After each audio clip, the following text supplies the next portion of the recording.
الحمد لله نحمده ونستعينه ونستغفره ونؤمن به ونتوكل عليه ونعوذ بالله من شرور أنفسنا ومن سيئات أعمالنا من يهده الله فلا مضل له ومن يضلل فلا هادي له ونشهد أن لا إله إلا الله وحده لا شريك له ونشهد أن سيدنا وسندنا ونبينا ومولانا محمدا عبده ورسوله صلى الله تعالى عليه وعلى آله وأصحابه أجمعين أما بعد فأعوذ بالله من الشيطان الرجيم بسم الله الرحمن الرحيم فإن آمنوا بمثل ما آمنتم به فقد اهتدوا وإن تولوا فإنما هم في شقاق فسيكفيكهم الله وهو السميع العليم وقال رسول الله صلى الله عليه وسلم من أحبهم فبحبي أحبهم ومن أبغضهم فببغضي أبغضهم صدق الله وصدق رسوله النبي الكريم ونحن على ذلك لمن الشاهدين والشاكرين والحمد لله رب العالمين. درود شریف پڑھ لیں. اللهم صل على محمد وعلى آل محمد كما صليت على إبراهيم وعلى آل إبراهيم إنك حميد مجيد. اللهم بارك على محمد وعلى آل محمد كما باركت على إبراهيم وعلى آل إبراهيم إنك حميد مجيد. میرے محترم دوستو، بھائیوں اور بزرگوں، اللہ سبحانہ و تعالیٰ کا ہم سب پر یہ بہت بڑا کرم اور احسان ہے کہ اس مبارک دین سے، دین اسلام سے اللہ پاک نے ہماری نسبت رکھی ہے، اور یہی وہ واحد راستہ ہے کہ جس میں اب پوری انسانیت کے لیے نجات اور کامیابی کا آخری حل ہے. اس دین اسلام کے بغیر اور جناب رسول اللہ صلی اللہ علیہ وسلم کی لائی ہوئی تعلیمات اور آپ کی ہدایت کو قبول کیے بغیر اب دنیا کا کوئی انسان کامیاب نہیں ہو سکتا. لیکن میرے عزیز و دوستو بزرگوں، اللہ پاک کا ضابطہ یہ ہے اور دستور یہ ہے کہ جتنے پیغمبر دنیا میں تشریف لاتے ہیں ان کی دنیا میں بھیجنے کا ایک عظیم اور بڑا مقصد ہوتا ہے، اور وہ مقصد یہ ہوتا ہے کہ زمین پر رہنے والی انسانیت جب اپنے اصل کام سے دور ہٹ جاتی ہے، اپنے مقصد کو بھول جاتی ہے اور انسانیت کے تقاضوں کو چھوڑ کر حیوانیت اور جانوروں والی زندگی کو اختیار کر لیتی ہے، تو ایسے موقع پر اس انسان کو اس کا صحیح رخ بتانے کے لیے اور اس کا مقصد دوبارہ یاد دلانے کے لیے اللہ پاک انبیاء علیہ السلام کو دنیا میں مبعوث فرماتے ہیں.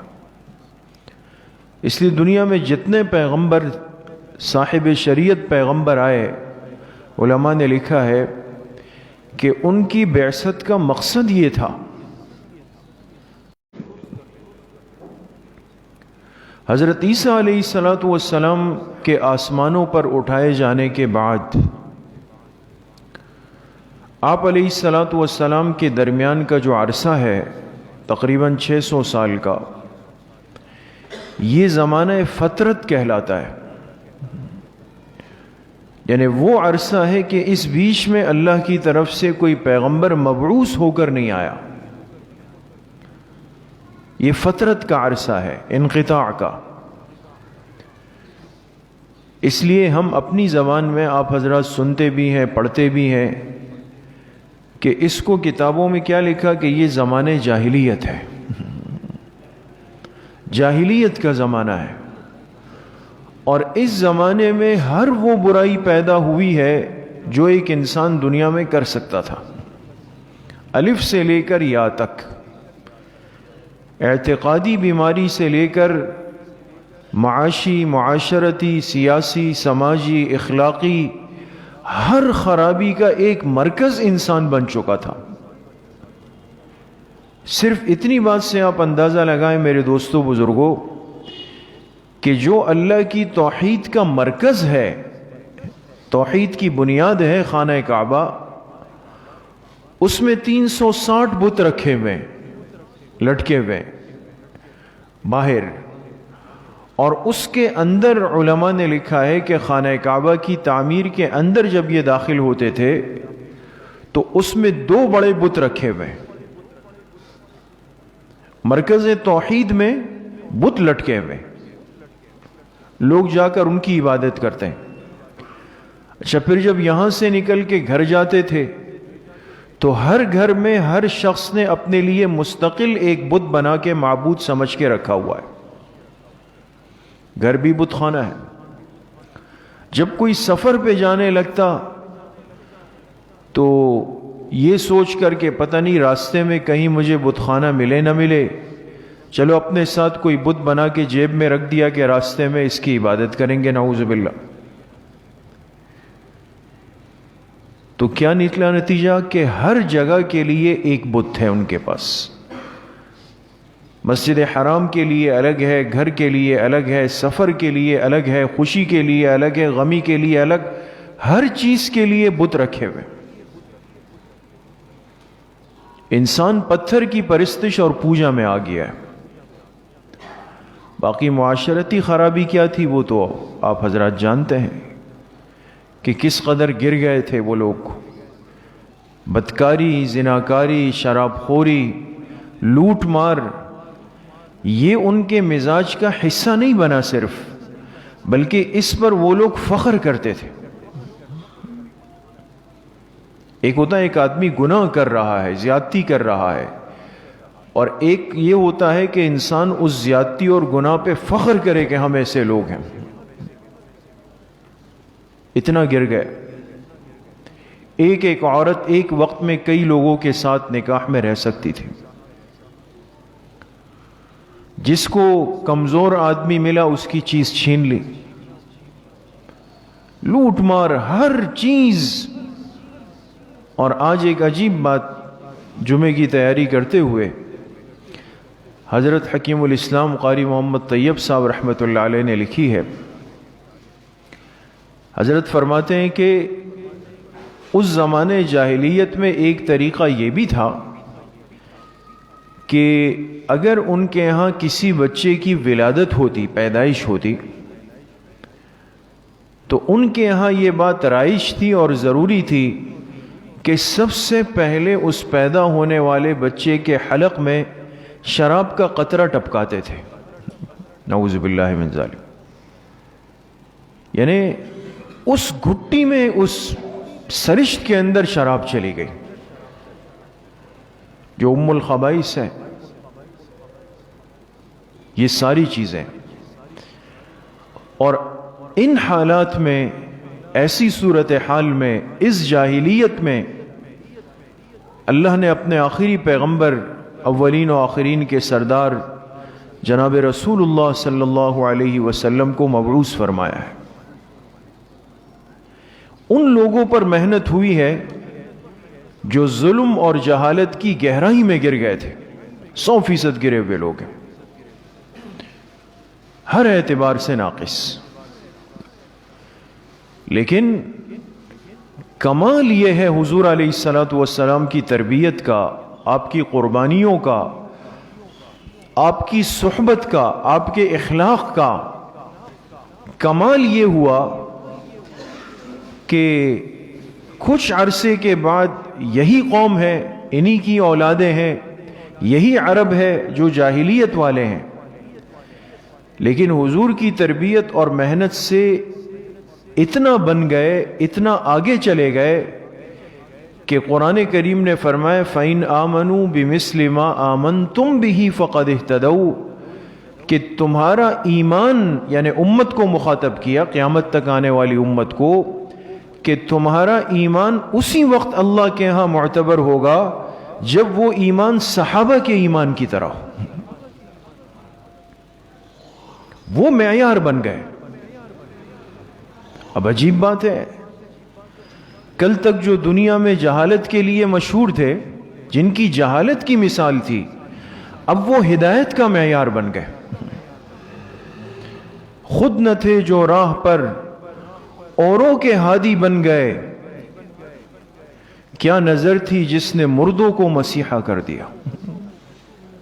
مسیحا بن گئے، معیار امت بن گئے میرے دوستوں بزرگوں۔ کیوں؟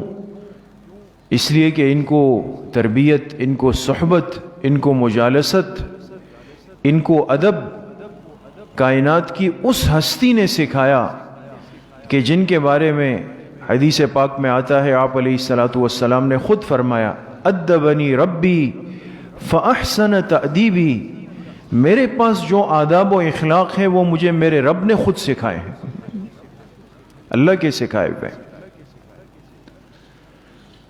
اس لیے ایک صحابی جس کو حضور علیہ الصلاۃ والسلام کی صحبت ایک لمحہ بھر کے لیے ملی ہو، صحبت، اور اس نے حالت ایمان میں آپ علیہ الصلاۃ والسلام کی صحبت کو ایک لمحے کے لیے پایا ہو۔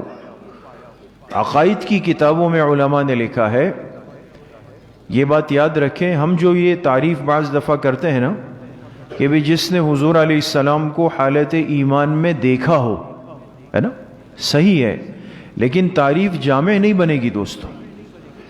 رؤیت کے لیے دیکھنا ضروری ہے، اور کئی صحابہ نابینا بھی ہیں جنہوں نے حضور علیہ السلام کو اپنی اس آنکھ سے نہیں دیکھا ہے۔ اس لیے عقائد کی کتابوں میں تعریف رؤیت سے نہیں کی، صحبت سے کی ہے۔ جنہیں حالت ایمان میں حضور علیہ الصلاۃ والسلام کی لمحہ بھر کی صحبت مل گئی، انہوں نے نہیں دیکھا، حضور نے ان کو دیکھ لیا، اور پھر وہ اسی حالت ایمان میں دنیا سے گیا ہو، تو ساری دنیا کا ایمان ایک طرف ہو جائے، وہ اس لمحہ بھر کی صحابیت کا مقام حاصل کرنے والے صحابی کے قدم کے برابر بھی نہیں ہو سکتا، پیر برابر بھی نہیں ہو سکتا۔ یہ ایک مقام ہے صحابیت کا جو شریعت اور اجتہاد کے درمیان ہے دوستو۔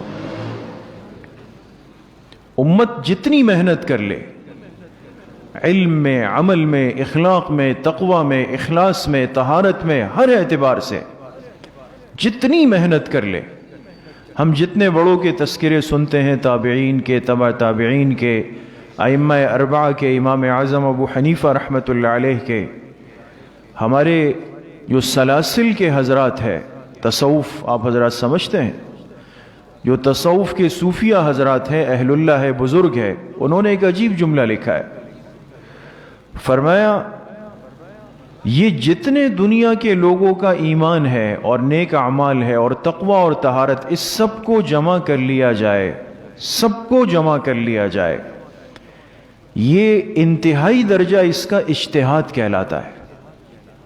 کیا کہلاتا ہے؟ اجتہاد۔ اور فرمائے اجتہاد سب کا سب جمع ہو جائے تو یہ سب سے کم صحبت پانے والے صحابی کے قدم کے نیچے آتا ہے، پیر کے نیچے آتا ہے، اور پھر سب جمع ہو جائے ایک ساتھ تو ان سب کا مقام حضرت ابوبکر صدیق رضی اللہ عنہ کے قدم کے نیچے آتا ہے، اس لیے کہ وہ افضل البشر بعد الانبیاء بالتحقیق ہے اس کائنات کے۔ تو عرض کرنے کا مقصد میرے دوستوں بزرگوں یہ ہے کہ اس امت کی خصوصیت یہ ہے کہ ہمیں ہمارے پیغمبر کا پورا دین صحیح شکل میں، صحیح کیفیت میں، صحیح حالت میں، صحیح روایت کے ساتھ منتقل ہوا ہے۔ ایک لمحہ، ایک ذرہ بھر اس میں شک نہیں ہے دوستو۔ آپ نے ابھی وضو شروع کیا اور جمعے کی نماز پڑھیں گے، تو اس وضو کی ابتدا سے لے کر مسجد کے نکلنے تک جتنے اعمال آپ کریں گے تو 100% دل کو مطمئن کر کے ہم جائیں گے کہ ہم نے جو اعمال کیے یہ اسی ترتیب اور طریقے پر ہے جو جناب رسول اللہ صلی اللہ علیہ وسلم نے فرمائے۔ ہمیں اپنے وضو کے صحیح ہونے پر یقین ہے، غسل کے صحیح ہونے پر یقین ہے، نماز کے صحیح ہونے پر یقین ہے، تمام اعمال کی صحت پر ہمیں آنکھیں بند کر کے عقیدہ اور یقین ہے۔ اس کی وجہ، اس کا سبب، اس کا ذریعہ وہ جماعت بنی ہے کہ جن کی تربیت جناب رسول اللہ صلی اللہ علیہ وسلم نے خود فرمائی ہے دوستو، وہ صحابہ اکرام ہیں۔ اس لیے ان کو معیار ہدایت بنا دیا۔ فَإِنْ آمَنُوا بِمِثْلِ مَا آمَنْتُمْ بِهِ فَقَدْ اهْتَدَوْا۔ اب قیامت تک فرمایا تم اس جیسا ایمان اللہ کو پیش کرو جیسے صحابہ لائے ہیں، فَقَدْ اهْتَدَوْا، تب تو تمہیں ہدایت یافتہ افراد میں لکھا جائے گا۔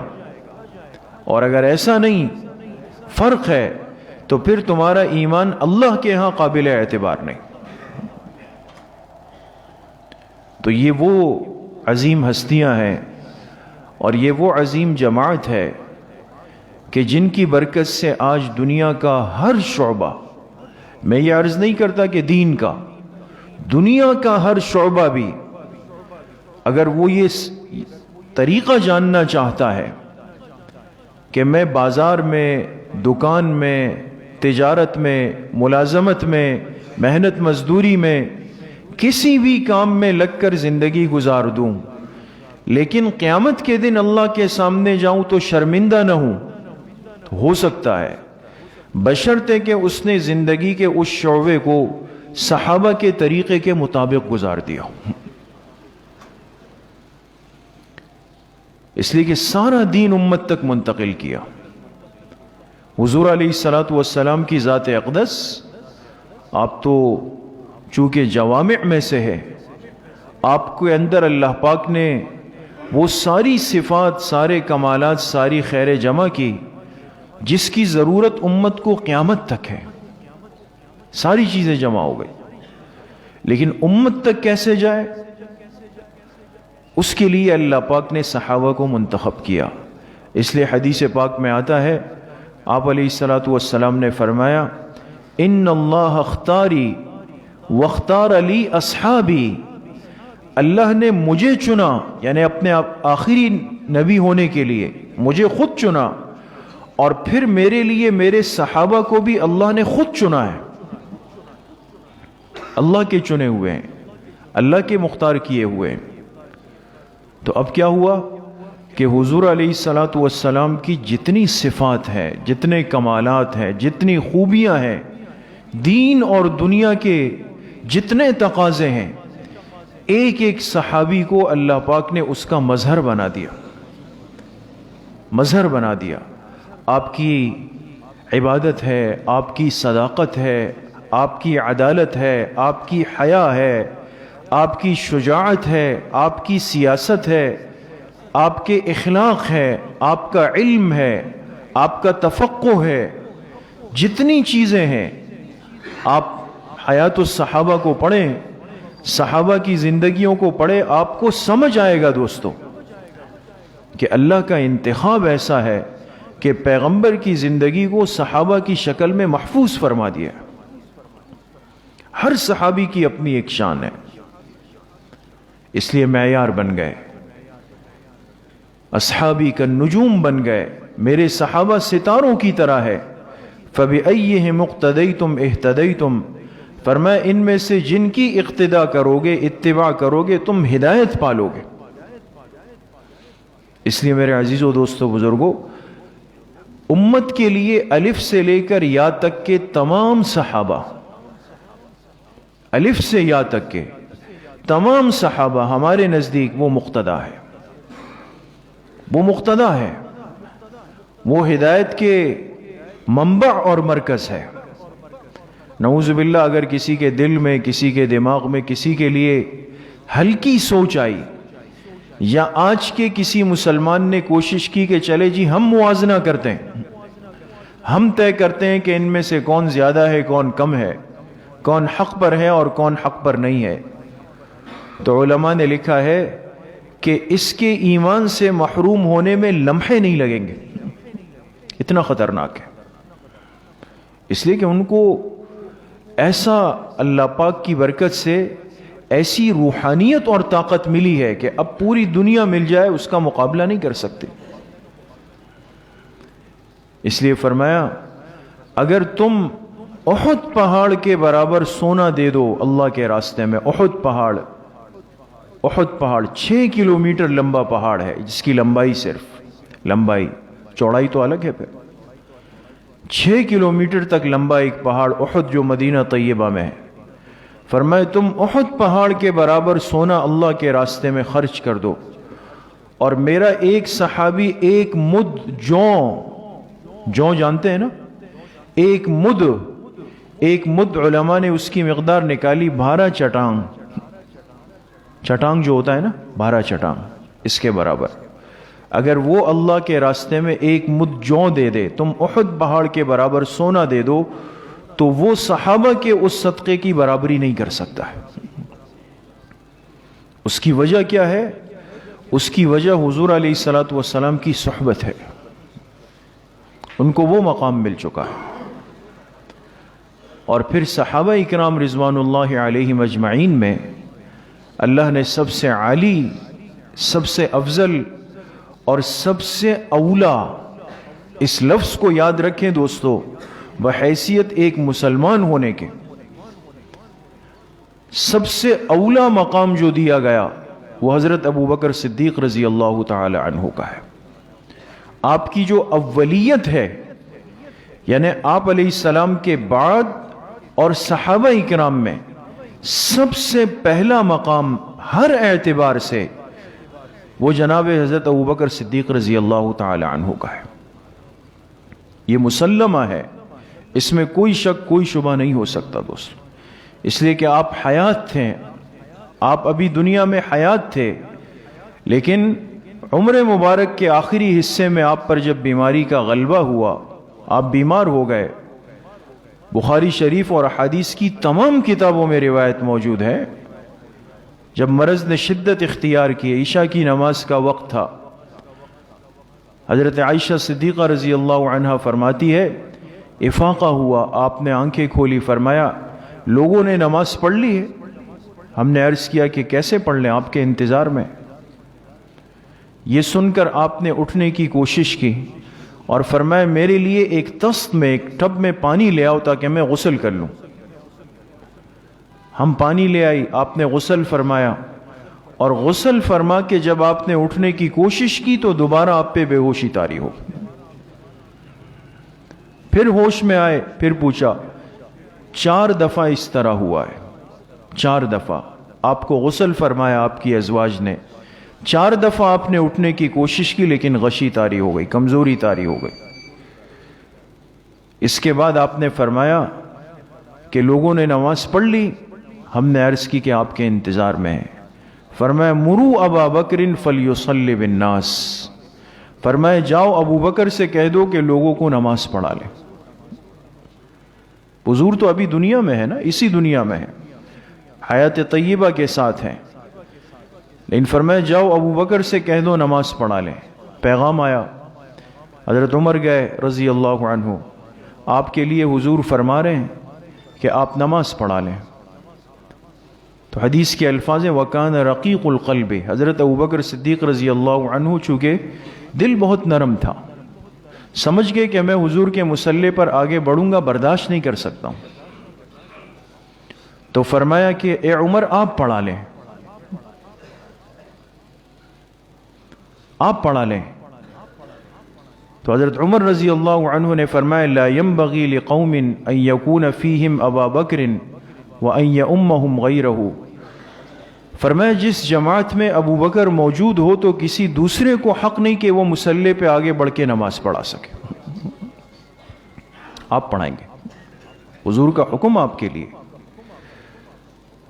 تو احادیث کی تمام کتابوں میں موجود ہے، علماء نے لکھا ہے کہ آپ علیہ الصلوۃ والسلام کی حیات طیبہ میں 17 نمازیں حضرت ابو بکر صدیق رضی اللہ عنہ نے حضور کے مصلی پہ کھڑے ہو کر پڑھائی ہے.